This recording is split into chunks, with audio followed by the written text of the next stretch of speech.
Hay noches en las que todavía me despierto con el recuerdo de aquella mirada, y no hablo de una pesadilla ni de algo que me atormente, sino de algo completamente distinto, algo que cambió mi vida para siempre y que me hizo entender el verdadero significado de la palabra milagro. Mi nombre es Elena Rossi, tengo 57 años y llevo más de 3 décadas trabajando como enfermera en el Hospital Sacco de Milán. He visto nacer a cientos de bebés, he sostenido las manos de ancianos en sus últimos momentos, he presenciado recuperaciones imposibles y despedidas desgarradoras, pero nada, absolutamente nada de lo que había vivido en todos esos años me preparó para lo que ocurrió en octubre de 2006, cuando un adolescente de apenas 15 años llegó a mi unidad y me enseñó más sobre la fe,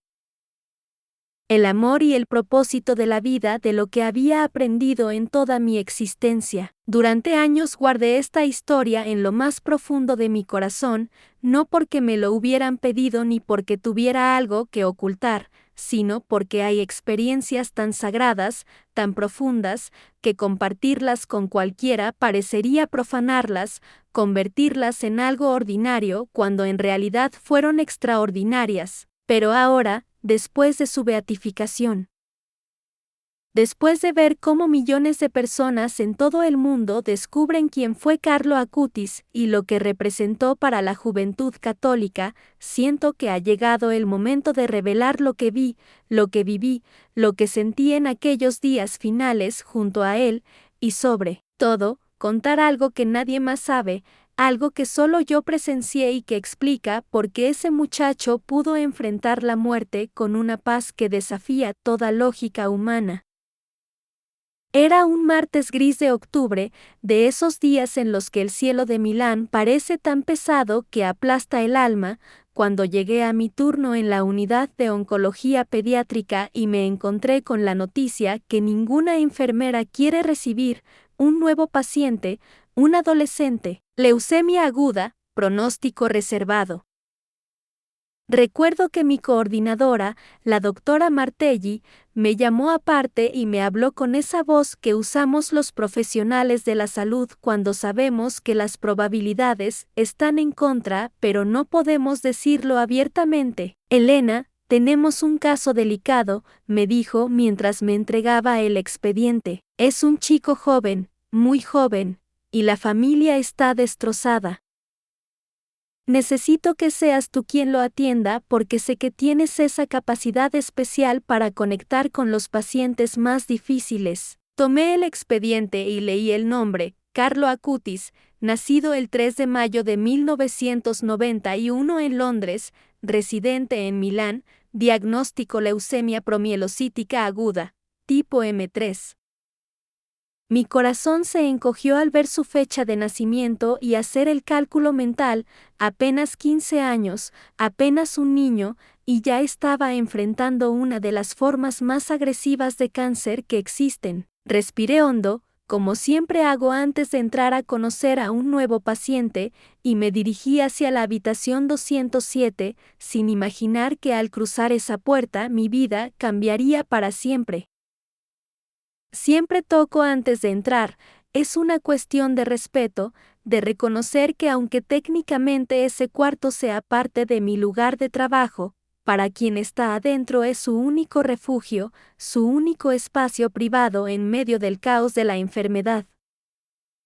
Escuché una voz que me invitaba a pasar y cuando abrí la puerta me encontré con una escena que ya había visto cientos de veces: una madre sentada junto a la cama, aferrada a la mano de su hijo como si con esa presencia física pudiera mantenerlo atado a la vida, y un padre que caminaba de un lado a otro de la habitación con esa inquietud característica de quien necesita hacer algo, lo que sea, para no sentirse completamente impotente. Pero fue cuando miré hacia la cama que todo cambió, porque en lugar de encontrarme con el rostro asustado y apagado que suelen tener los adolescentes cuando entienden la gravedad de su situación, me encontré con unos ojos brillantes, serenos, llenos de una luz que no parecía de este mundo, y con una sonrisa tan genuina que por un momento olvidé dónde estaba y por qué estaba ahí. Buenos días, me presenté con mi voz más amable. Soy Elena y voy a ser una de las enfermeras que cuidarán de Carlo durante su estancia aquí. La madre se levantó de inmediato, como si mi presencia la hubiera sacado de un trance, y me estrechó la mano con una fuerza que delataba su desesperación contenida. Mucho gusto, soy Antonia, dijo con voz ronca, claramente agotada de llorar. Y este es Andrea, mi esposo. El padre se acercó y me saludó con un apretón firme, casi doloroso, y vi en sus ojos esa mezcla de esperanza y terror que caracteriza a los padres de niños gravemente enfermos. Pero cuando me volví hacia Carlo para saludarlo, algo extraordinario sucedió. Él me miró directamente a los ojos, sin ese velo de miedo o confusión que suelen tener los pacientes jóvenes, y me dijo con una voz sorprendentemente clara y tranquila: «Hola Elena, gracias por cuidar de mí, sé que no debe ser fácil ver sufrir a tantas personas todos los días». Me quedé sin palabras por un momento, porque en mis 30 años de profesión jamás había tenido un paciente que al conocerme pensara primero en mí, en lo que yo sentía, en lugar de estar absorto en su propio sufrimiento. Sonreí y me acerqué para tomar sus signos vitales, y mientras colocaba el termómetro y revisaba su presión arterial, le pregunté cómo se sentía, esperando la respuesta típica de un adolescente en su situación, asustado, enojado, confundido. Pero Carlos simplemente sonrió y dijo algo que nunca olvidaré: «Me siento bendecido, Elena, porque aunque mi cuerpo esté enfermo, mi alma está más viva que nunca». En ese momento pensé que tal vez era el efecto de los medicamentos o de la negación, esa etapa inicial donde la mente se niega a aceptar la realidad, pero conforme pasaron los días me di cuenta de que no era nada de eso, sino algo mucho más profundo, algo que tenía que ver con una fe tan arraigada, tan real, que transformaba completamente su percepción de lo que estaba viviendo. Durante los siguientes días, entré y salí de su habitación decenas de veces, administrando medicamentos, ajustando sueros, revisando síntomas, haciendo todas esas tareas rutinarias que son parte de mi trabajo, pero cada visita era diferente, porque Carlo tenía esa capacidad única de convertir un momento médico ordinario en una conversación significativa. Me preguntaba sobre mi familia, sobre mis hijos, sobre qué me había llevado a ser enfermera, y escuchaba mis respuestas con una atención que pocos adultos tienen, mucho menos un adolescente enfrentando una enfermedad terminal. Una tarde, mientras le cambiaba el suero, me preguntó si alguna vez había experimentado algo que me hiciera creer en los milagros, y yo, siendo honesta, le dije que en mi profesión había visto cosas inexplicables, pero que siempre había tratado de mantener los pies en la tierra, de no ilusionarme con explicaciones sobrenaturales. Carlos sonrió con esa sabiduría que no correspondía a sus 15 años y me dijo: «Los milagros más grandes no son los que hacen que las personas caminen o que los ciegos vean, Elena, los milagros más grandes son los que nadie ve, los que ocurren en el corazón. Cuando alguien que estaba lleno de odio aprende a perdonar, cuando alguien que estaba desesperado encuentra paz, cuando alguien que pensaba que estaba solo descubre que nunca lo estuvo». Esas palabras resonaron en mí de una manera que no puedo explicar, y esa noche, cuando volví a casa después de mi turno, me encontré pensando en ellas una y otra vez. ¿Quién era ese muchacho que con 15 años y una leucemia fulminante podía hablar con tanta claridad sobre el amor, la fe y el propósito de la vida, y de donde sacaba esa paz que parecía envolverlo, como un manto protector incluso en medio del dolor físico que sabía que estaba experimentando. Comencé a investigar un poco sobre él, a preguntarles discretamente a sus padres sobre su vida antes del hospital, y lo que descubrí me dejó aún más asombrada. Carlo no era un adolescente ordinario. Había dedicado los últimos años de su vida a crear un sitio web documentando todos los milagros eucarísticos del mundo, había desarrollado una devoción profunda por la Eucaristía desde los 7 años, y según me contó su madre, en uno de esos momentos de conversación íntima que surgen en los hospitales, nunca había faltado a misa diaria desde que hizo su primera comunión. Pero lo que más me impactaba no era solo su devoción religiosa, que bien podría haber sido el resultado de una educación católica estricta, sino la manera en que esa fe se traducía en algo tangible, en una paz real que se podía sentir, tocar, respirar cuando estaba cerca de él. Había algo en su presencia que no puedo describir con palabras médicas ni científicas. Era como si llevara consigo una atmósfera diferente, como si el aire mismo en su habitación fuera más ligero, más puro, más lleno de esperanza, a pesar de que todos los indicadores médicos señalaban lo contrario. Los otros enfermeros y enfermeras también lo notaban. Varios de ellos me comentaron que entraban a su cuarto, esperando encontrar la tristeza y desesperación típica de estos casos, pero salían sintiéndose extrañamente reconfortados, como si en lugar de dar consuelo lo hubieran recibido. Una noche, durante el cambio de turno, mi colega Francesca me confesó entre lágrimas que Carlo le había preguntado sobre su vida personal, sobre sus problemas familiares, y que después de hablar con él durante apenas 15 minutos, había encontrado una claridad que meses de terapia no le habían dado. Es como si pudiera ver dentro de tu alma, me dijo Francesca, pero no de una manera que te juzgue, sino de una manera que te hace sentir amada, comprendida, valiosa. Y eso es exactamente lo que yo sentía cada vez que entraba en su habitación, que estaba en presencia de alguien especial, alguien que había comprendido algo fundamental sobre la vida que el resto de nosotros pasamos décadas buscando sin encontrar. Pero había algo más, algo que al principio no pude identificar, pero que con el paso de los días se fue haciendo cada vez más evidente. En los momentos más difíciles, cuando el dolor era tan intenso que veía a Carlo apretar las sábanas con fuerza y cerrar los ojos intentando soportarlo, cuando la enfermedad avanzaba implacable y los tratamientos parecían no tener efecto, había una presencia en esa habitación que no puedo explicar racionalmente. Al principio pensé que era solo mi imaginación, el producto del cansancio y la emotividad de la situación, pero luego comencé a notarlo con más claridad, especialmente en esos momentos de la madrugada cuando el hospital está en silencio y parece ser la única persona despierta en el mundo.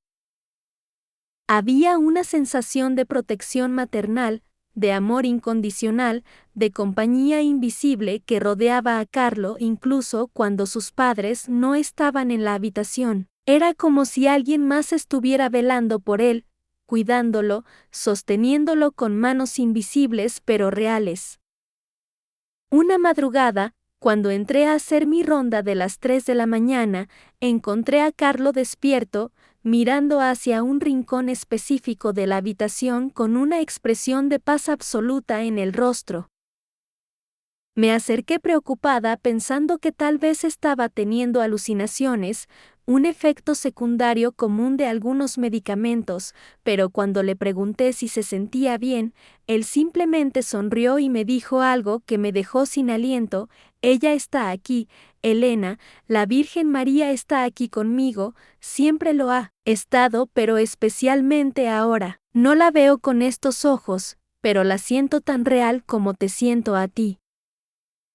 En ese momento, Todos los pelos de mi cuerpo se erizaron porque había algo en su voz, en su expresión, en la atmósfera de esa habitación que confirmaba que no estaba delirando ni fantaseando, sino que estaba experimentando algo genuino, algo que trascendía mi comprensión médica y científica, pero que era innegablemente real. Me senté en la silla junto a su cama, olvidándome por un momento de mis responsabilidades profesionales, y le pregunté con una curiosidad genuina cómo sabía que era ella. Carlos cerró los ojos por un momento, como buscando las palabras correctas, y luego me explicó con una claridad asombrosa que desde que había recibido el diagnóstico, había estado orando no solo a Jesús sino también a su madre, pidiéndole que lo acompañara en este camino, que intercediera por él, no necesariamente para que fuera curado, sino para que tuviera la fortaleza de aceptar la voluntad de Dios con paz y amor.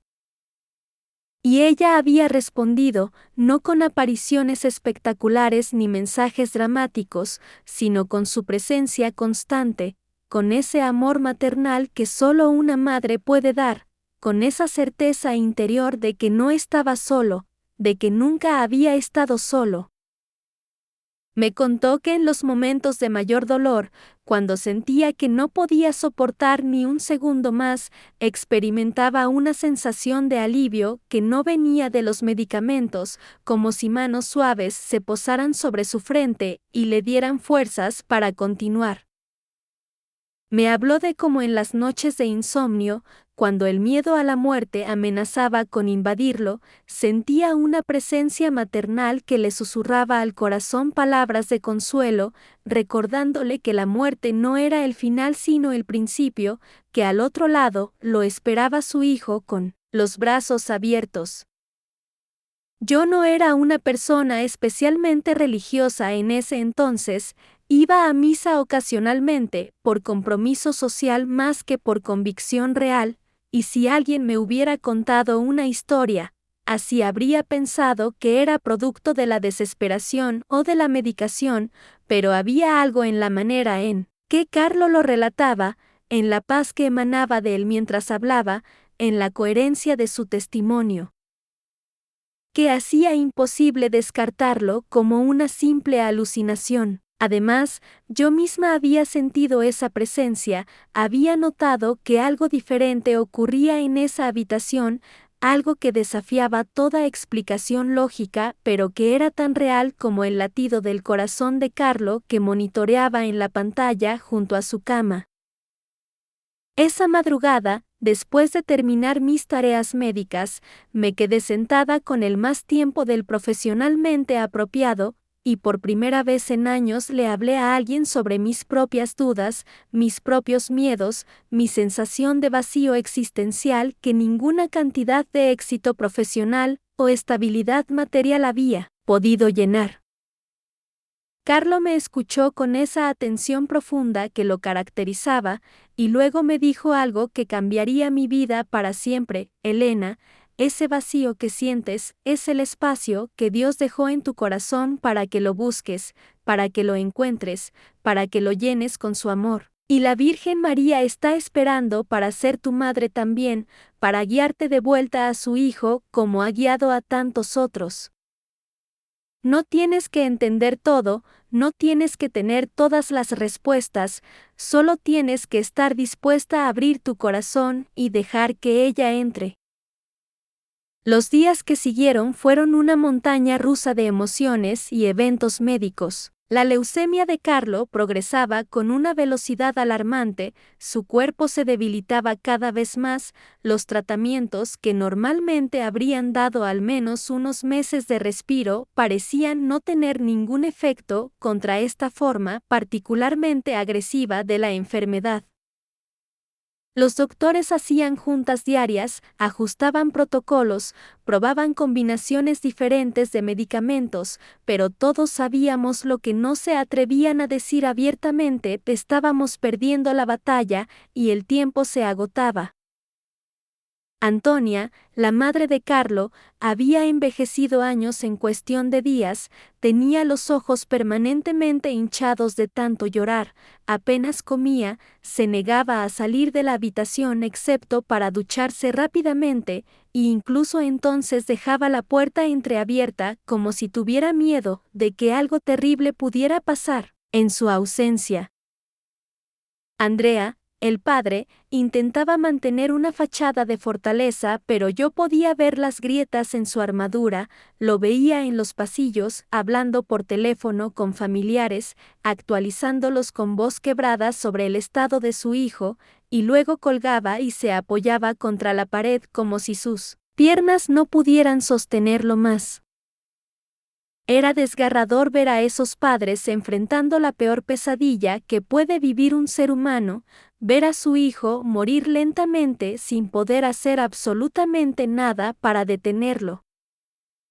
Pero lo más extraordinario era que en medio de todo ese dolor, Carlos seguía siendo una fuente de luz y esperanza no solo para sus padres, sino para todos nosotros. Recibía a sus amigos con sonrisas genuinas, les preguntaba sobre sus vidas, sobre la escuela, sobre sus problemas adolescentes que de repente parecían tan triviales en comparación con lo que él enfrentaba, pero que él trataba con la misma seriedad y atención. Vino un día su mejor amigo, Mateo, un chico de su edad que entró a la habitación visiblemente nervioso, sin saber qué decir ni cómo comportarse ante la realidad brutal de ver a su amigo, en una cama de hospital conectado a múltiples máquinas. Carlo lo saludó con entusiasmo, le pidió que le contara sobre el último partido de fútbol de su equipo favorito, le preguntó si finalmente había tenido el valor de hablar con la chica que le gustaba, y en cuestión de minutos la atmósfera en la habitación cambió de tensa y dolorosa a cálida y amistosa. Cuando Mateo salió una hora después, tenía lágrimas en los ojos pero también una sonrisa en el rostro, y me dijo algo que resumía perfectamente el efecto que Carlo tenía en las personas, entre pensando que venía a darle ánimos, pero fue él quien me los dio a mí, fue él quien me recordó que es lo verdaderamente importante en la vida.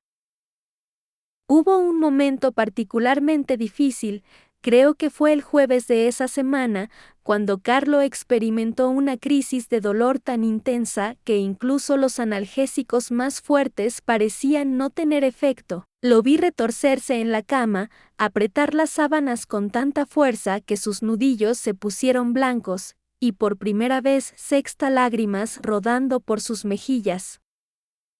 Su madre estaba destrozada, le suplicaba a los doctores que hicieran algo, lo que fuera, para aliviar el sufrimiento de su hijo, mientras Andrea salía de la habitación porque no podía soportar ver a Carlo en ese estado. Yo administré todo lo que médicamente estaba permitido, ajusté su posición tratando de encontrar una que le resultara más cómoda, hice todo lo que mi entrenamiento y experiencia me habían enseñado, pero nada parecía funcionar. Y entonces, en medio de ese dolor insoportable, Carlo comenzó a susurrar algo que al principio no pude entender. Me acerqué más y me di cuenta de que estaba rezando, estaba diciendo el Ave María con voz entrecortada, interrumpida por gemidos de dolor pero perseverando verso tras verso. Dios te salve María, llena eres de gracia, el Señor es contigo, bendita tú eres entre todas las mujeres, y bendito es el fruto de tu vientre, Jesús. Santa María, Madre de Dios, ruega por nosotros pecadores, ahora y en la hora de nuestra muerte. Amén. Lo repitió una y otra vez, como un mantra, como una cuerda de salvación a la que se aferraba en medio de la tormenta del dolor. Y entonces sucedió algo que no puedo explicar médicamente. Mientras Carlo rezaba, vi cómo su rostro comenzaba a relajarse gradualmente, como su respiración se hacía más pausada, como sus manos soltaban lentamente las sábanas que había estado apretando con tanta fuerza. En cuestión de minutos, pasó de estar retorciéndose de dolor a estar completamente en paz, con una expresión serena en el rostro que no correspondía a los niveles de medicación que tenía en su sistema. Antonia también lo notó, dejó de llorar y me miró con ojos llenos de asombro y pregunta. Yo revisé todos los monitores, verifiqué que las dosis de medicamento fueran las correctas, busqué una explicación médica para lo que acababa de presenciar, pero no la había. No había ninguna razón clínica para que Carlo hubiera pasado de un dolor nivel 10 a una paz completa en tan poco tiempo sin que yo hubiera administrado nada nuevo. Cuando Carlo abrió los ojos y me vio revisando obsesivamente los equipos, sonrió con esa dulzura característica y me dijo, no lo vas a encontrar en esas máquinas, Elena, lo que acaba de pasar no está en ningún libro de medicina. Ella estuvo aquí, sentí sus manos sobre mi frente, escuché su voz diciéndome que ofreciera este dolor por las almas que más lo necesitan, y cuando lo hice, cuando dejé de resistirme y lo ofrecí con amor, el dolor se transformó en algo diferente, no desapareció completamente, pero se volvió soportable, se volvió significativo. En ese momento entendí que estaba siendo testigo de algo que trascendía completamente mi comprensión racional del mundo, algo que desafiaba todo lo que había aprendido en la escuela de enfermería y en 3 décadas de experiencia profesional, pero que era innegablemente real. No era sugestión, no era placebo, no era coincidencia, era algo genuinamente sobrenatural, era la manifestación tangible de una presencia espiritual que acompañaba a este muchacho extraordinario en su camino hacia la eternidad. Esa noche, cuando finalmente terminó mi turno y pude irme a casa, no pude dormir.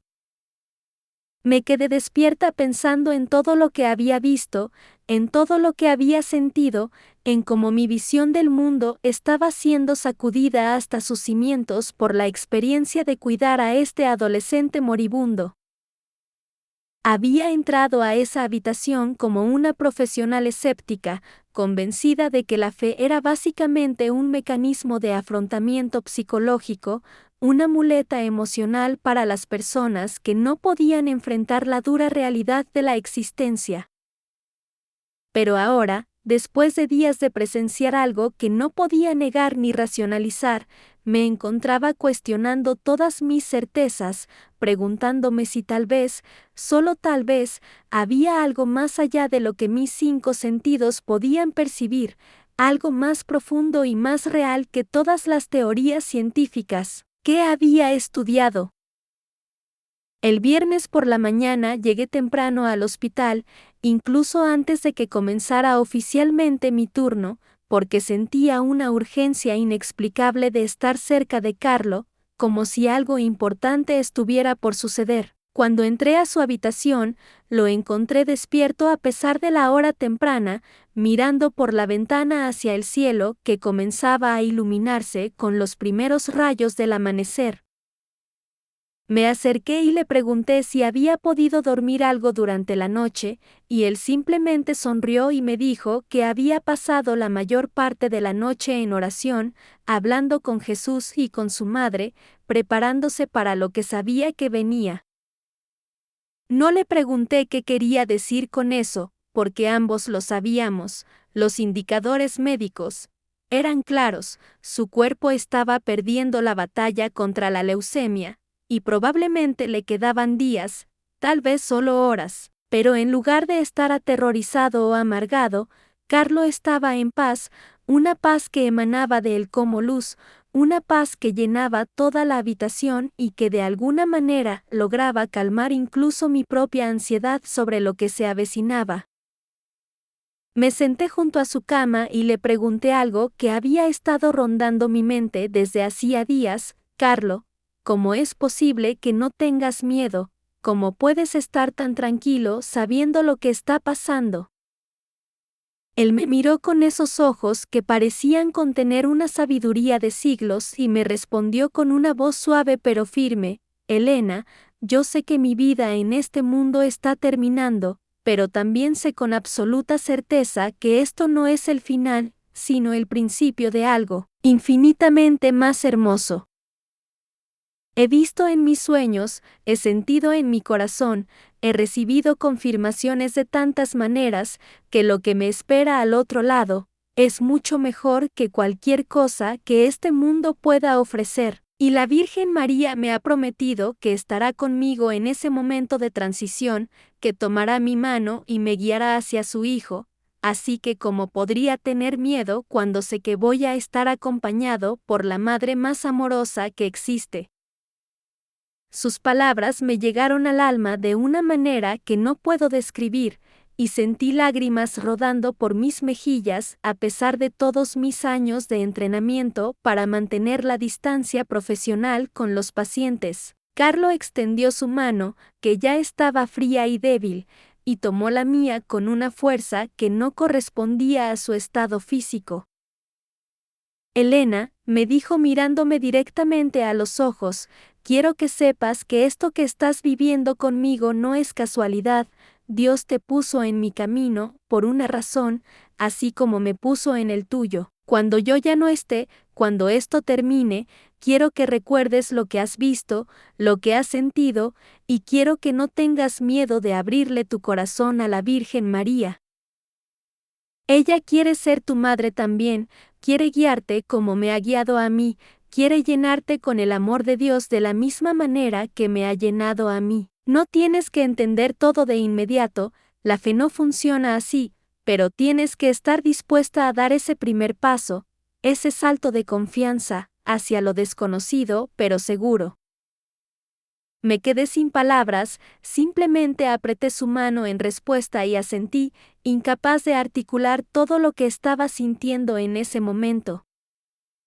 Después de unos minutos en silencio compartido, Carlo me pidió un favor que inicialmente me pareció extraño, pero que después entendí que era absolutamente esencial para él. Quería que trajera un sacerdote, quería recibir la unción de los enfermos, quería prepararse espiritualmente para lo que sabía que estaba próximo. Salí de su habitación y fui directamente a la capilla del hospital, donde encontré al padre Giuseppe, el capellán que hacía rondas diarias visitando a los pacientes católicos. Le expliqué la situación y él inmediatamente dejó todo lo que estaba haciendo y me acompañó de vuelta a la habitación 207. Cuando entramos, los padres de Carlo ya estaban allí, y por la expresión en sus rostros supe que Carlo les había dicho lo que iba a suceder. Antonia tenía el rostro surcado de lágrimas, pero se mantenía compuesta, sosteniéndose en una fortaleza que solo el amor maternal puede proporcionar en los momentos más oscuros. Andrea estaba de pie en un rincón, los puños apretados, la mandíbula tensa, tratando con todas sus fuerzas de no derrumbarse delante de su hijo. El padre Giuseppe se acercó a la cama y tomó las manos de Carlo entre las suyas, y yo vi como un destello de reconocimiento y paz pasaba entre ellos, como si sin palabras estuvieran comunicándose en un nivel más profundo. El sacramento de la unción de los enfermos que presencié esa mañana fue la ceremonia más hermosa y conmovedora que he experimentado en toda mi vida. El padre Giuseppe comenzó con las oraciones tradicionales, ungiendo la frente y las manos de Carlo con óleo santo, mientras recitaba las palabras que la Iglesia ha usado durante siglos para preparar a los moribundos para su encuentro con la eternidad.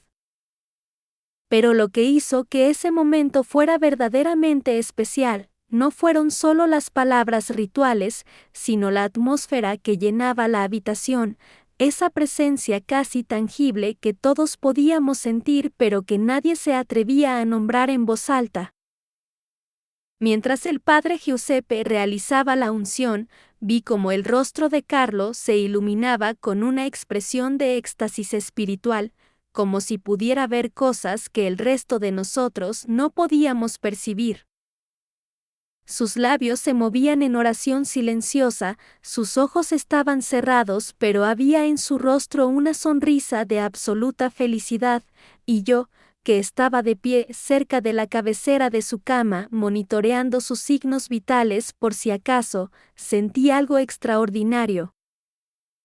Era como si el aire mismo en la habitación se hubiera vuelto más denso, más cargado, como si estuviéramos respirando no solo oxígeno, sino también algo espiritual, algo sagrado que penetraba en los pulmones y desde allí se extendía a todo el ser. Y entonces, en el momento exacto en que el padre Giuseppe terminó la unción y todos dijimos amén, sucedió algo que ninguno de los presentes pudo negar ni racionalizar. Una sensación de paz absoluta cayó sobre la habitación como un manto invisible, y junto con esa paz vino una certeza, una comprensión profunda y colectiva de que Carlo no estaba solo, de que había una presencia maternal allí con él, sosteniéndolo, preparándolo, acompañándolo en ese viaje que pronto emprendería. No hubo visiones espectaculares, no se escucharon voces celestiales, no aparecieron ángeles visibles, pero todos los que estábamos en esa habitación supimos sin lugar a dudas que la Virgen María estaba allí, cumpliendo su promesa de no abandonar a este hijo suyo en su hora de mayor necesidad. Después de que el padre Giuseppe se marchó, Carlo pidió hablar a solas con sus padres, así que salí de la habitación para darles privacidad, pero a través de la puerta pude escuchar fragmentos de lo que decía. Les agradecía por todo, por haberlo educado en la fe, por haberlo apoyado en su proyecto de documentar los milagros eucarísticos, por haber sido los mejores padres que un hijo podría pedir. Les pedía que no se quedaran atrapados en el dolor de su partida, sino que celebraran el hecho de que había vivido una vida plena aunque breve, una vida llena de propósito y amor, y sobre todo, les pedía que confiaran en que él iba a estar bien, que iba a un lugar donde no hay más dolor ni sufrimiento, donde finalmente podría ver cara a aquel que había amado con todo su ser durante sus 15 años de vida terrena. Escuchar esa conversación desde el otro lado de la puerta, oír a ese adolescente consolando a sus padres en lugar de ser consolado por ellos, me destrozó y me edificó al mismo tiempo. Destrozó mi corazón porque era injusto, era doloroso, era todo lo que hay de equivocado en un mundo donde los jóvenes mueren mientras los viejos viven. Pero también me edificó porque me mostró que es posible enfrentar incluso la muerte con dignidad, con fe, con amor, que es posible transformar el sufrimiento más atroz en una ofrenda significativa, que es posible morir bien cuando has vivido bien. El resto de ese día pasó en una especie de niebla atemporal, donde los minutos se estiraban como horas y las horas pasaban como segundos. Carlo entraba y salía de la conciencia, cada vez pasando más tiempo en ese estado de duermevela que precede al final. Sus signos vitales se iban deteriorando gradualmente, su respiración se hacía cada vez más laboriosa, su pulso se debilitaba progresivamente, y todos sabíamos que el final estaba cerca. Yo permanecí en la habitación todo el tiempo, olvidándome completamente de mis otros pacientes, de mis responsabilidades, de todo excepto de estar presente para este muchacho extraordinario que había cambiado mi vida, en apenas una semana. Antonia no se movió del lado de la cama, acariciando constantemente el cabello de su hijo, susurrándole palabras de amor al oído, diciéndole una y otra vez cuán orgullosa estaba de él, cuánto lo amaba, cuán privilegiada se sentía de haber sido su madre. Andrea estaba al otro lado de la cama, sosteniendo la mano libre de Carlo, las lágrimas fluyendo libremente por su rostro sin que hiciera ningún intento de ocultarlas o detenerlas. Y yo estaba al pie de la cama, monitoreando las máquinas, pero sobre todo orando con una intensidad que nunca antes había experimentado, orando a un Dios en el que no estaba segura de creer, pero al que le suplicaba que no dejara sufrir más a este muchacho, que, si tenía que llevárselo, que lo hiciera rápido y sin dolor. Cuando cayó la noche, el padre Giuseppe regresó, esta vez no solo como capellán del hospital, sino como amigo de la familia que había conocido a Carlo desde que era niño. Trajo consigo la Sagrada Eucaristía, porque Carlo había expresado el deseo de recibir la comunión una última vez, antes de partir. Ese momento del viático, de esa última comunión, fue probablemente el más sagrado que he presenciado en toda mi vida. Carlo, a pesar de estar muy débil, hizo un esfuerzo supremo para mantener los ojos abiertos, para recibir conscientemente el cuerpo de Cristo. Cuando el padre Giuseppe colocó la hostia en su lengua, vi como el rostro de Carlo se transfiguraba completamente, como una luz que no venía de ninguna fuente externa parecía irradiar desde dentro de él, como sus ojos se llenaban de lágrimas de alegría pura y absoluta. Después de recibir la comunión, Carlos cerró los ojos y se quedó en silencio durante varios minutos, y yo supe instintivamente que en ese momento estaba experimentando una unión mística con su Señor, estaba teniendo un encuentro íntimo con Jesús que probablemente era su última comunión sacramental en este mundo, pero que sería el preludio de su primera comunión directa en el cielo. Las horas que siguieron fueron las más largas y al mismo tiempo las más cortas de mi vida. Carlo iba hundiéndose cada vez más en la inconsciencia, su respiración se volvía cada vez más irregular, los espacios entre cada inhalación se hacían más prolongados, y todos sabíamos que era cuestión de tiempo, probablemente de muy poco tiempo. Pero incluso en ese estado, había momentos de lucidez sorprendente, momentos en los que Carlo abría los ojos y parecía estar viendo cosas que nosotros no podíamos ver, parecía estar escuchando voces que nosotros no podíamos oír. En uno de esos momentos, alrededor de las 2 de la madrugada, Carlo de repente abrió los ojos completamente, miró hacia un punto específico, cerca del techo de la habitación, y una sonrisa enorme, radiante, luminosa se extendió por su rostro. «Madre», susurró con una voz que aunque débil era clara, «finalmente puedo verte. Has estado aquí todo el tiempo, pero ahora puedo verte. ¡Qué hermosa eres! Más hermosa de lo que jamás imaginé».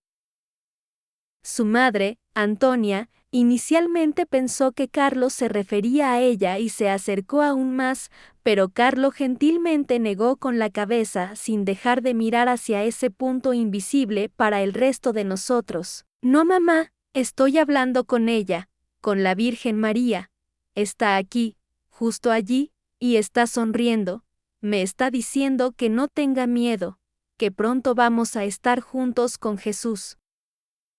El impacto de esas palabras en todos los presentes fue indescriptible. Andrea, que había sido el más escéptico en cuestiones de fe, el que siempre prefería explicaciones racionales y científicas, cayó de rodillas junto a la cama con un sollozo que parecía salir de lo más profundo de su ser.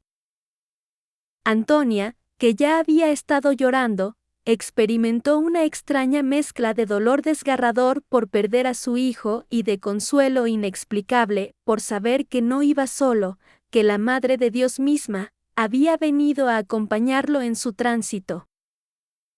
Y yo, parada allí con mi bata blanca y mi estetoscopio, representante de la ciencia médica y la racionalidad, me encontré llorando sin pudor mientras susurraba una oración que ni siquiera sabía que conocía, implorando a esa presencia maternal que si verdaderamente estaba allí, que tuviera misericordia de este muchacho extraordinario, que lo llevara gentilmente, que lo recibiera en sus brazos como la madre perfecta que es. Durante los siguientes minutos, Carlo mantuvo esa conversación unilateral con alguien que solo él podía ver, y aunque no podíamos escuchar las respuestas, podíamos inferir el contenido de la conversación por lo que Carlo decía. Hablaba de su gratitud por la vida que había tenido, de su alegría por finalmente poder encontrarse cara a cara con Jesús, de su preocupación por sus padres y su deseo de que fueran consolados. También habló de nosotros, de mí específicamente, y lo que dijo me dejó sin aliento. Ella dice que vas a estar bien, Elena, dice que ahora que has visto lo que has visto, que has sentido lo que has sentido, tu vida nunca volverá a ser la misma, dice que te va a guiar de regreso al corazón de su hijo así como me ha guiado a mí. Después de ese momento extraordinario, Carlo pareció quedarse dormido, pero no era un sueño normal sino más bien ese estado liminal entre la vida y la muerte, donde el alma comienza a soltarse de su envoltura corporal preparándose para el gran viaje. Su respiración se volvió aún más irregular, con pausas cada vez más largas que nos hacían pensar que cada aliento sería el último, solo para ser seguido por otro esfuerzo valiente de sus pulmones por mantenerse funcionando un poco más. Las máquinas a su alrededor emitían esos pitidos constantes que marcan el paso del tiempo en las unidades de cuidados intensivos, pero el sonido que más quedó grabado en mi memoria no fue el de las máquinas sino el de los sollozos ahogados de Antonia, los rezos murmurados de Andrea, y el silencio denso y sagrado que llenaba los espacios entre todos esos sonidos. Alrededor de las 4 de la madrugada, cuando la noche está en su punto más oscuro justo antes de que comience a insinuarse el alba, Carlo tuvo otro momento de lucidez. Abrió los ojos, esta vez mirando directamente a su madre, y con un esfuerzo que debió haberle costado toda su fuerza restante, le habló con una claridad y una paz que contrastaban dramáticamente con su estado físico. «Mamá», dijo con voz apenas audible pero firme, «no llores por mí. Estoy feliz, tan feliz que no tengo palabras para expresarlo. He vivido exactamente como debía vivir, he hecho exactamente lo que debía hacer, y ahora voy a recibir mi recompensa. Voy a ver a Jesús, mamá, voy a estar con Él para siempre, y desde el cielo voy a cuidar de ti y de papá. Les voy a enviar señales, van a saber que estoy bien, van a sentir mi presencia. Y la Virgen María, nuestra Madre Celestial, va a cuidar de ustedes también, se los prometo». Antonia intentó responder pero las palabras no le salían, solo podía asentir mientras las lágrimas fluían sin control por su rostro. Andrea se inclinó sobre la cama, besando la frente de su hijo repetidamente, diciéndole cuánto lo amaba, cuán orgulloso estaba de él, como había sido el mejor hijo que un padre podría tener. Carlos sonrió a ambos, una sonrisa llena de amor y de despedida, y luego cerró los ojos nuevamente. Esta vez, todos sentimos que era diferente, que este sueño no sería interrumpido por otro momento de lucidez, que el final verdadero estaba llegando. Me acerqué a revisar sus signos vitales y vi que efectivamente estaban cayendo rápidamente, su corazón estaba luchando, su presión arterial estaba bajando a niveles críticos, su saturación de oxígeno estaba disminuyendo, a pesar de que tenía la máscara puesta. Médicamente no había nada más que hacer, habíamos llegado al punto donde la naturaleza tenía que seguir su curso inevitable, donde todo lo que podíamos hacer era acompañar, estar presentes, ser testigos de este misterio sagrado que es el paso de la vida a la muerte. El padre Giuseppe, que había permanecido en la habitación toda la noche, comenzó a recitar las oraciones para el moribundo, esas hermosas palabras de la tradición católica que acompañan al alma en su viaje final. Parte, alma cristiana, de este mundo, en el nombre de Dios Padre Todopoderoso que te creó, en el nombre de Jesucristo Hijo del Dios vivo que sufrió por ti, en el nombre del Espíritu Santo que fue derramado sobre ti, en el nombre de María, la gloriosa Madre de Dios, en el nombre de los santos ángeles y arcángeles. Mientras el padre Giuseppe rezaba, algo extraordinario comenzó a suceder en esa habitación. La atmósfera cambió de una manera que no puedo describir adecuadamente con palabras, se volvió más ligera y más densa al mismo tiempo, más tranquila pero también más cargada de significado. Sentí, y sé que no fui la única porque después hablamos de esto, sentí como si la habitación se hubiera llenado de presencias invisibles, como si no estuviéramos solo los 5 seres humanos físicamente presentes, sino como si estuviéramos rodeados de una multitud de seres espirituales que habían venido a presenciar y facilitar este momento sagrado. Y en el centro de todas esas presencias había una que se sentía más fuerte, más maternal, más consoladora que todas las demás. No tengo dudas de que era la Virgen María cumpliendo su promesa de estar con Carlo en su hora final, preparándolo para el encuentro con su hijo, sosteniéndolo en sus brazos maternales mientras cruzaba ese umbral entre el tiempo y la eternidad.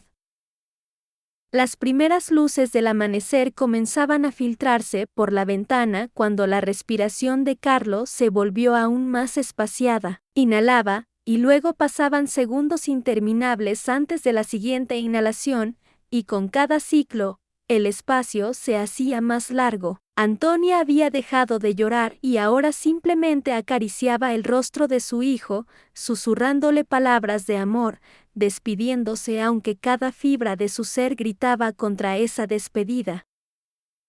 Andrea había puesto su mano sobre el pecho de Carlo, sintiendo los latidos cada vez más débiles de ese corazón que él y Antonia habían escuchado por primera vez en un ultrasonido 15 años atrás, ese corazón que había bombeado vida a través del cuerpo de su hijo durante década y media, pero que ahora estaba llegando al final de su viaje.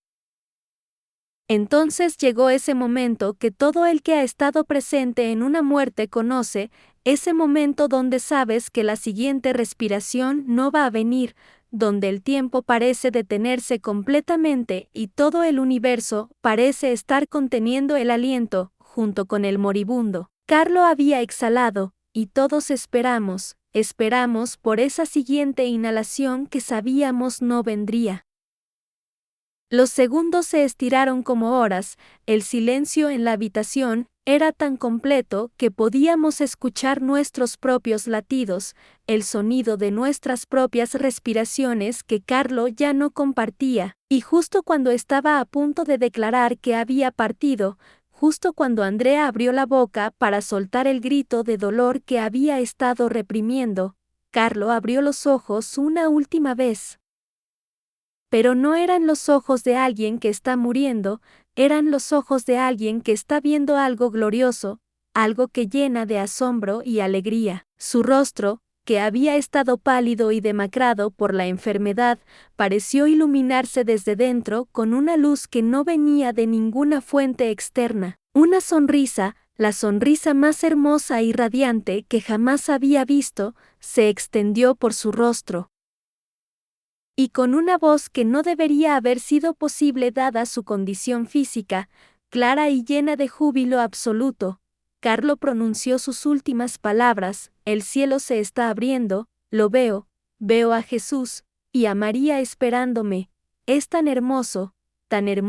que no tienen idea, y con esa sonrisa de éxtasis espiritual todavía en su rostro, con esa expresión de absoluta bienaventuranza, Carlo Acutis exhaló su último aliento y pasó de esta vida a la eternidad. El silencio que siguió a ese último aliento fue total y absoluto, un silencio que parecía no solo la ausencia de sonido, sino la presencia de algo sagrado que exigía respeto y reverencia. Nadie se movió, nadie habló, todos simplemente nos quedamos allí congelados en ese momento que marca la frontera entre dos mundos, el mundo de los vivos que continuamos nuestro viaje y el mundo de los que han completado el suyo. Luego, lentamente, como si el universo estuviera reanudando su movimiento normal después de una pausa cósmica, Antonia se inclinó sobre el cuerpo de su hijo y comenzó a llorar, pero no era el llanto desesperado que había estado conteniendo durante días, era un llanto más suave, más resignado, mezclado extrañamente, con algo que solo puedo describir como paz. Andrea la rodeó con sus brazos y lloraron juntos sobre el cuerpo de su hijo, ese hijo extraordinario que había iluminado sus vidas durante 15 años demasiado cortos y que ahora los dejaba, pero no realmente, porque como Carlo mismo había prometido, su presencia continuaría siendo sentida, su influencia continuaría, extendiéndose mucho más allá de los límites de su breve vida terrena. El padre Giuseppe rezó una oración final, bendijo el cuerpo de Carlo, y luego abrazó a los padres, consolándolos con palabras de fe y esperanza que en ese momento probablemente no podían procesar completamente, pero que con el tiempo se convertirían en su ancla, su manera de seguir adelante después de esta pérdida devastadora. Yo tenía que hacer mi trabajo, tenía que registrar oficialmente la hora de la muerte en el expediente médico, tenía que desconectar las máquinas, tenía que seguir todos los protocolos que había seguido cientos de veces antes. Pero mientras hacía todas esas tareas mecánicas, las lágrimas corrían libremente por mi rostro y no hacía ningún esfuerzo por detenerlas. En mis 30 años de profesión, había visto morir a muchos pacientes, algunos pacíficamente en su sueño, otros luchando hasta el último segundo, pero nunca había presenciado una muerte como esta, una muerte que no sentía como una derrota sino como una victoria, no como un final sino como un comienzo, no como una pérdida sino como una ganancia. Carlo había muerto sonriendo, había muerto con palabras de éxtasis en sus labios, había muerto viendo lo que todos esperamos ver algún día, pero que pocos tienen el privilegio de vislumbrar antes de cruzar ese umbral final. Y esa imagen, esa última visión de su rostro iluminado de alegría mientras declaraba que el cielo se estaba abriendo, se quedó grabada en mi mente y en mi corazón de una manera que sabía que nunca se borraría. Después de completar todas las formalidades, salí de la habitación para darle a la familia tiempo a solas con Carlo, para que pudieran despedirse en privado, para que pudieran comenzar ese imposible proceso de aceptar que su hijo ya no estaba físicamente con ellos. Me fui al pequeño cuarto de descanso para enfermeras, cerré la puerta, y me permití llorar libremente por primera vez en años. Lloré por la injusticia de un adolescente muriendo cuando tenía toda la vida por delante, lloré por el dolor de esos padres que nunca se recuperarían completamente de esta pérdida, lloré por la belleza y el misterio de lo que había presenciado, lloré por todas las certezas que había tenido sobre la vida y la muerte y que ahora estaban hechas pedazos, y lloré por mí misma. Por la Elena que había entrado a esa habitación una semana atrás y que ya no existía, transformada irreversiblemente por esta experiencia. Los días que siguieron fueron extraños y difíciles. Volví a mi rutina normal de trabajo, atendiendo a otros pacientes, administrando medicamentos, revisando signos vitales, haciendo todas las cosas que había hecho durante décadas, pero nada se sentía igual.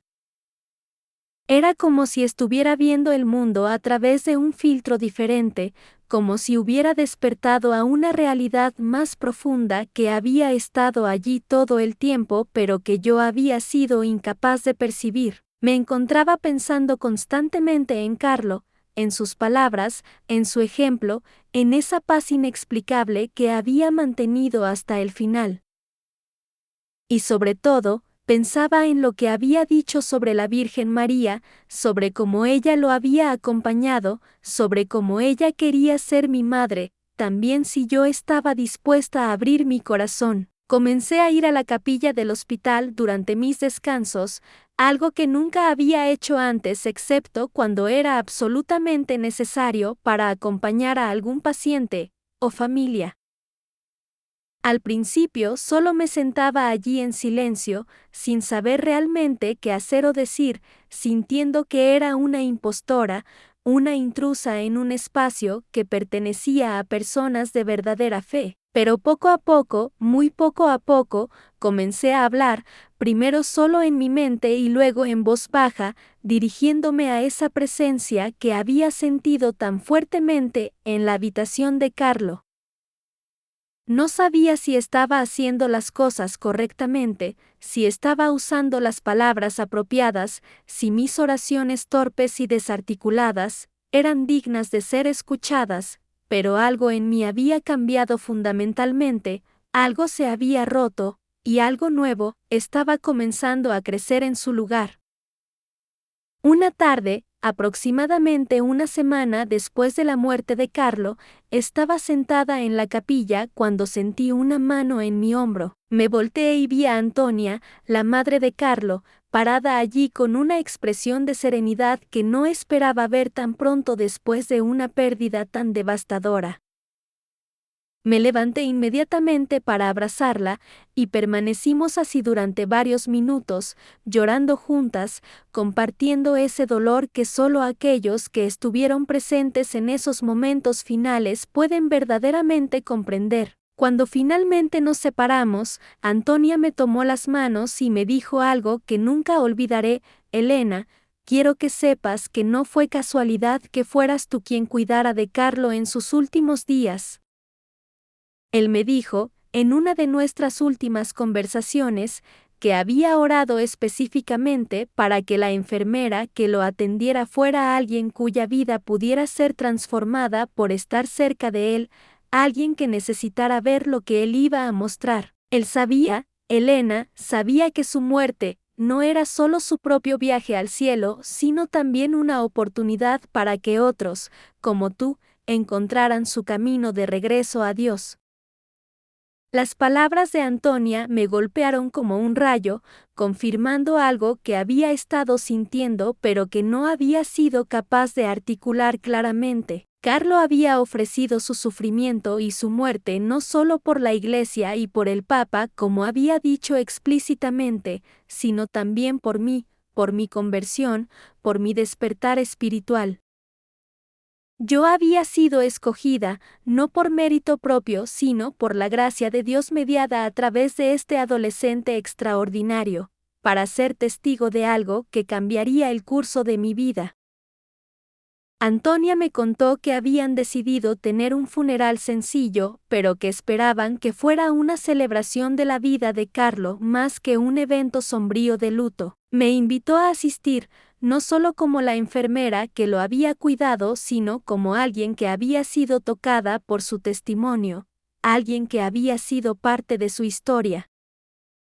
Por supuesto acepté, y cuando llegó el día del funeral, me encontré en una iglesia llena hasta el tope con cientos de personas que habían sido impactadas por Carlo de una manera u otra.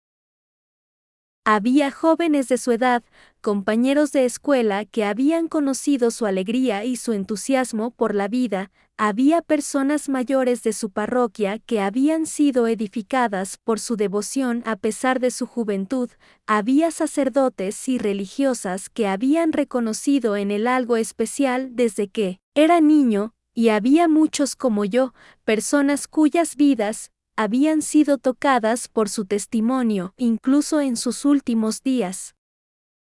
El funeral no fue triste en el sentido convencional, sí había lágrimas, muchas lágrimas, pero también había una sensación palpable de esperanza, de certeza de que Carlo no estaba realmente muerto, sino más vivo que nunca, libre de las limitaciones de su cuerpo enfermo, finalmente capaz de ver cara a aquel que había amado con tanta pasión durante su breve vida terrena. El sacerdote que celebró la misa habló sobre cómo la vida de Carlo, aunque corta en años, había sido plena en propósito y significado, sobre cómo había logrado en 15 años lo que muchos no logran en 80, sobre cómo su legado continuaría inspirando a generaciones de jóvenes a tomar su fe en serio, a no conformarse con una religiosidad tibia y superficial, sino a buscar una relación auténtica y transformadora con Dios. Después del funeral, muchas personas se acercaron a compartir sus propias historias sobre Carlo, y escuchar esos testimonios fue como recibir confirmación tras confirmación de que lo que yo había presenciado no era único, sino parte de un patrón más amplio, de cómo Carlo había tocado vidas, donde quiera que fuera. Una mujer me contó que Carlo había visitado su parroquia para dar una presentación sobre los milagros eucarísticos y que su hijo adolescente, que había estado alejándose de la iglesia, había sido tan impactado por la presentación que había decidido volver a la práctica de su fe.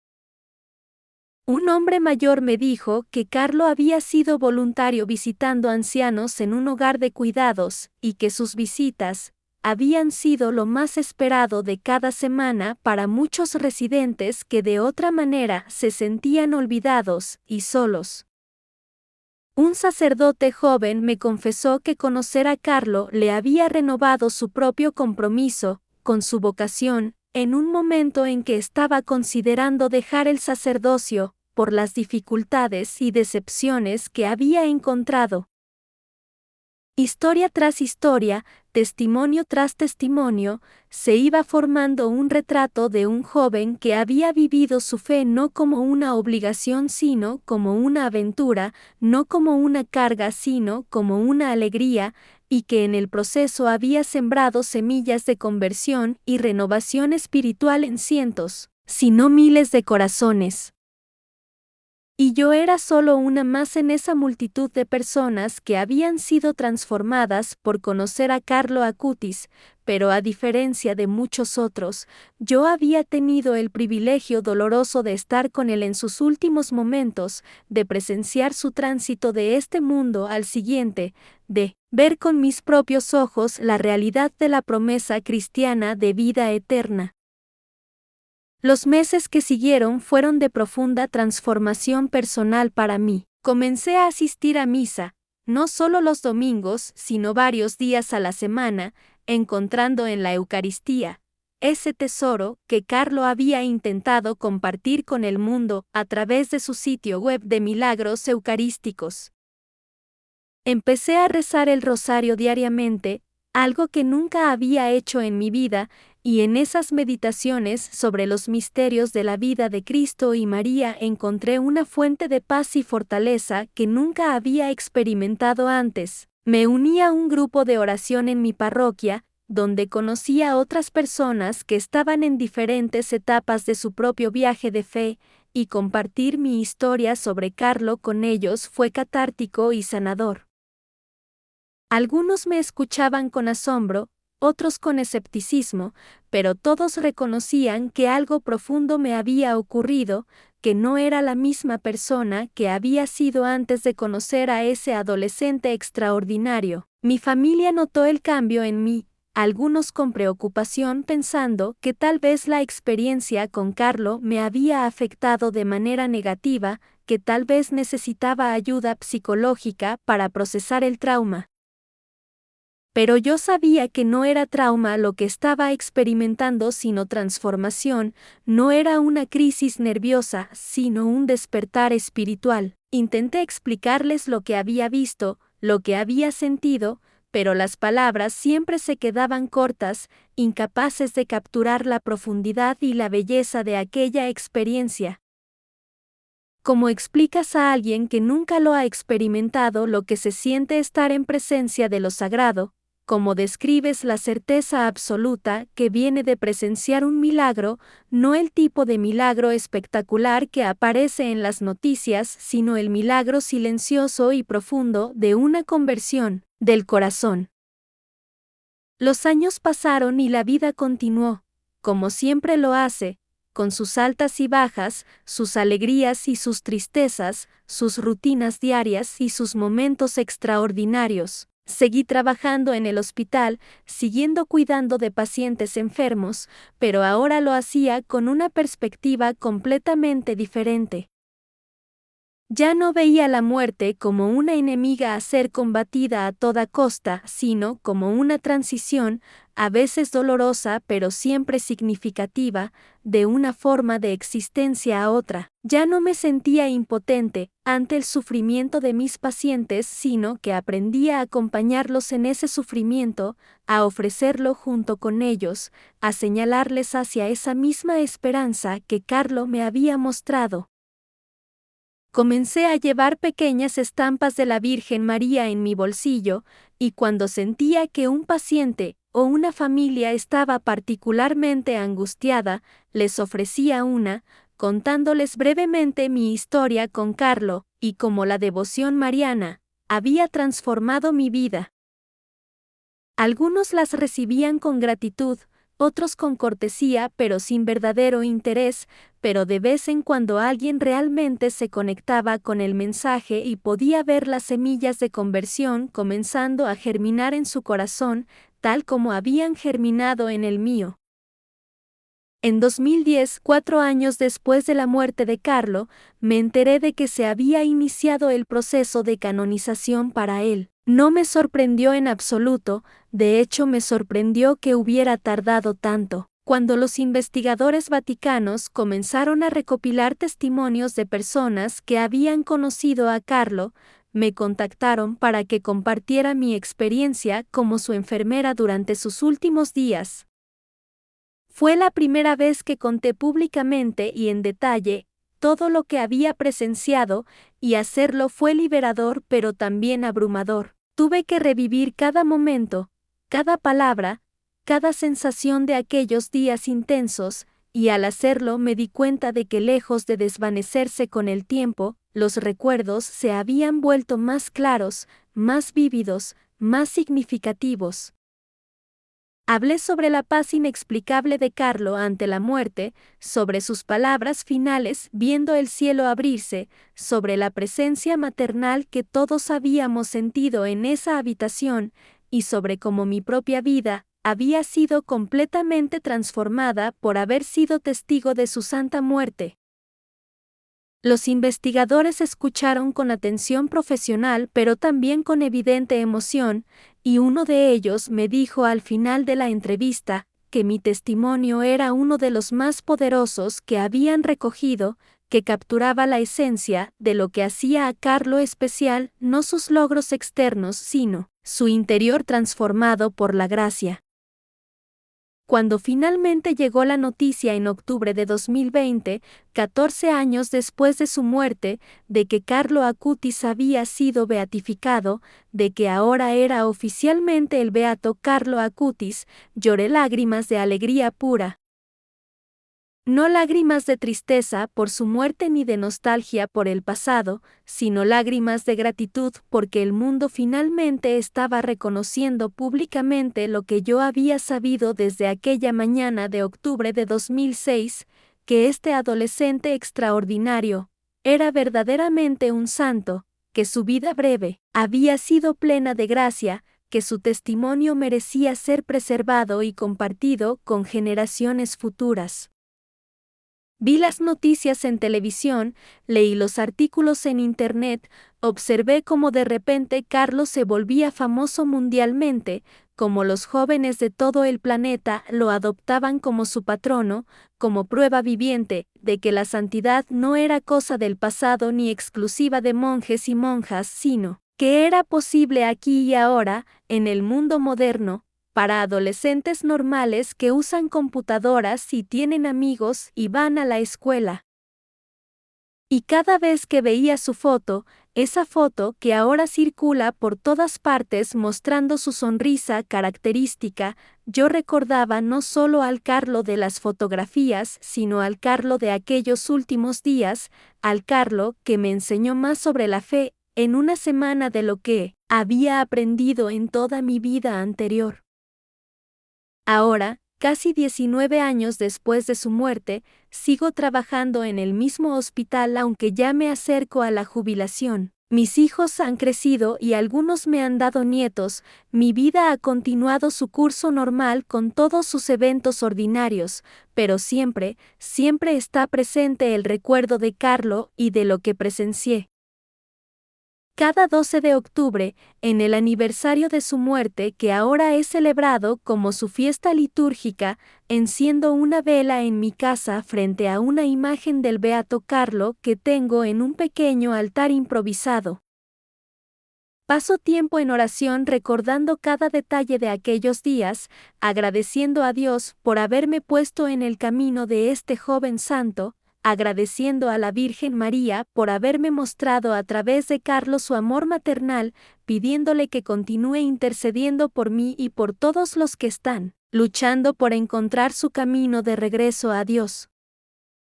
Y les hablo a Carlo también, no de una manera formal o ritualista, sino como le hablarías a un viejo amigo, contándole sobre mi vida, sobre mis luchas, sobre mis alegrías, pidiéndole que interceda por situaciones específicas en el hospital, por pacientes particulares que están sufriendo, por familias que están pasando por el mismo dolor que su familia experimentó.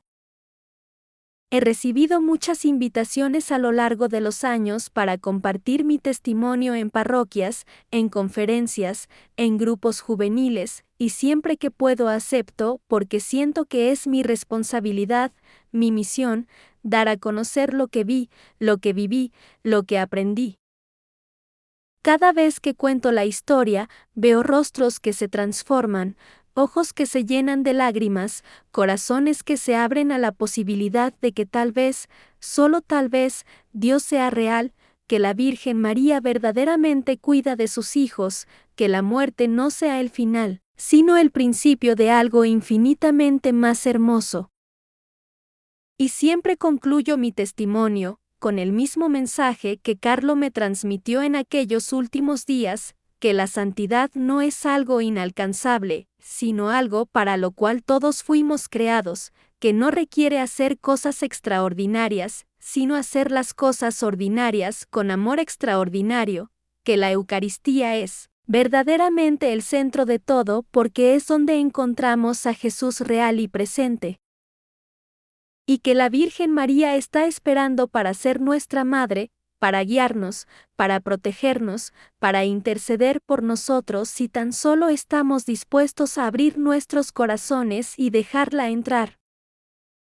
Mirando hacia atrás a la Elena que era antes de conocer a Carlo, apenas la reconozco. Era una mujer competente en su profesión pero vacía espiritualmente, exitosa externamente pero luchando internamente con preguntas sobre el significado y el propósito de la vida. Ahora, aunque todavía tengo dudas y luchas, aunque mi fe no es perfecta ni mi práctica religiosa impecable, tengo algo que no tenía antes, tengo esperanza. Tengo la certeza, nacida de haber sido testigo ocular, de que hay más en esta vida de lo que podemos ver con nuestros ojos físicos, de que el amor es más fuerte que la muerte, de que el sufrimiento puede ser transformado en ofrenda, de que Dios es real, y su Madre nos cuida con ternura infinita. Y esa certeza, esa esperanza, hace toda la diferencia en cómo vivo cada día, en cómo enfrento los desafíos, en cómo trato a los pacientes, en cómo me relaciono con mi familia, en cómo veo el futuro, tanto en este mundo como en el próximo. Si pudiera hablar ahora con Carlo, si pudiera decirle una última cosa, sería simplemente gracias. Gracias por tu testimonio, gracias por tu ejemplo, gracias por haber rezado específicamente para que la enfermera que te cuidara fuera alguien cuya vida pudiera ser transformada. Gracias por mostrarme que la santidad es posible, que la muerte puede ser enfrentada con paz, que el sufrimiento puede tener sentido. Gracias por presentarme a tu Madre Celestial, por enseñarme que la Virgen María no es solo una figura lejana de la historia, sino una presencia viva y activa que continúa cuidando de sus hijos. Y gracias, sobre todo, por recordarme que la vida, no importa cuán corta o larga sea, no se mide en años sino en amor, no en logros sino en relaciones, no en lo que acumulamos sino en lo que damos. Tú viviste 15 años y cambiaste el mundo, cambiaste mi mundo, y esa es la definición verdadera de una vida bien vivida. Queridos amigos que han escuchado mi historia, si algo de lo que he compartido ha tocado su corazón, si sienten aunque sea una pequeña chispa de curiosidad sobre esta fe que transformó tanto a Carlo como a mí, les invito a no ignorar esa chispa, sino a nutrirla, a explorarla, a darle espacio para crecer. No tienen que entender todo de inmediato, no tienen que tener todas las respuestas, simplemente tienen que estar dispuestos a dar ese primer paso, a abrir su corazón aunque sea solo una rendija, a decirle a la Virgen María, Madre, no sé si puedo creer todo esto, pero estoy dispuesto a intentarlo, ayúdame. Y ella lo hará, les prometo que lo hará, porque es lo que las madres hacen, cuidan de sus hijos especialmente cuando están perdidos, confundidos, buscando su camino a casa.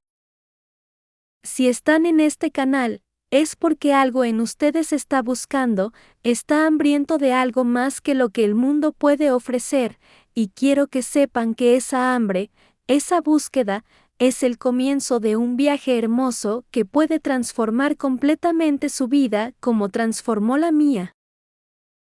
Por favor, si esta historia les ha conmovido, si han sentido algo moviéndose en su corazón mientras escuchaban, no se vayan sin hacer 3 cosas. Primero, suscríbanse a este canal de historias de Nuestra Señora para que puedan seguir recibiendo testimonios como este que muestran el amor maternal de María, y cómo ella continúa guiando a sus hijos hacia Jesús. Segundo, déjenme un comentario contándome desde qué parte del mundo nos están viendo, desde qué país, qué ciudad, porque quiero que todos veamos cuán amplia es esta familia espiritual, cuántos somos los que estamos buscando a Dios, guiados por su madre. Y tercero, les pido que como un acto de fe compartan este video con al menos 10 personas, puede ser a través de redes sociales, de mensajes privados, como ustedes prefieran. Porque nunca saben quién de esos 10 contactos está pasando por un momento difícil, quién está buscando respuestas, quién necesita escuchar que hay esperanza más allá del sufrimiento, que la muerte no es el final, que son amados con un amor infinito por Dios y por su madre. Y ahora, antes de despedirnos, quiero orar con ustedes y por ustedes, especialmente por todas las mujeres que están viendo esto, porque así como la Virgen María me acogió cuando yo estaba perdida y confundida, así ella quiere acogerlos a cada uno de ustedes. Madre querida, Virgen María, te pedimos que intercedas por cada persona que ha escuchado esta historia. Especialmente te encomiendo a las mujeres que nos ven, aquellas que están cargando el peso de familias enteras sobre sus hombros, aquellas que están enfrentando enfermedades propias o de seres queridos, aquellas que están confundidas sobre su propósito y su camino, aquellas que se sienten solas aunque estén rodeadas de gente. Madre, sé para ellas lo que fuiste para Carlo, sé para ellas lo que has sido para mí, una presencia constante de amor, consuelo y guía. Ayúdalas a caminar con valentía como hijas tuyas, sabiendo que nunca están solas, que siempre tienes tu manto extendido para protegerlas, tus brazos abiertos para consolarlas, tu intercesión poderosa para llevar sus necesidades ante tu Hijo. Que puedan reconocer tus señales en su vida diaria, esas pequeñas confirmaciones de que estás con ellas, cuidándolas, guiándolas, y cuando llegue su momento de cruzar el umbral de la muerte, que puedan hacerlo con la misma paz que Carlo, sabiendo que tú estarás allí para tomarlas de la mano y llevarlas a los brazos de Jesús. Todo esto te lo pedimos en el nombre de tu Hijo, nuestro Señor Jesucristo. Amén. Que la bendición de Dios Todopoderoso, Padre, Hijo y Espíritu Santo, descienda sobre ustedes y permanezca para siempre. Que la Virgen María los cubra con su manto protector. Que el Beato Carlo Acutis interceda por ustedes desde el cielo, y que el amor de Dios, que es más fuerte que la muerte, más profundo que el sufrimiento, más duradero que cualquier circunstancia, llene sus corazones de esperanza y paz. Vayan en paz y hasta la próxima historia. Recuerden siempre que son amados, que tienen propósito y que Nuestra Señora camina con ustedes cada paso del camino.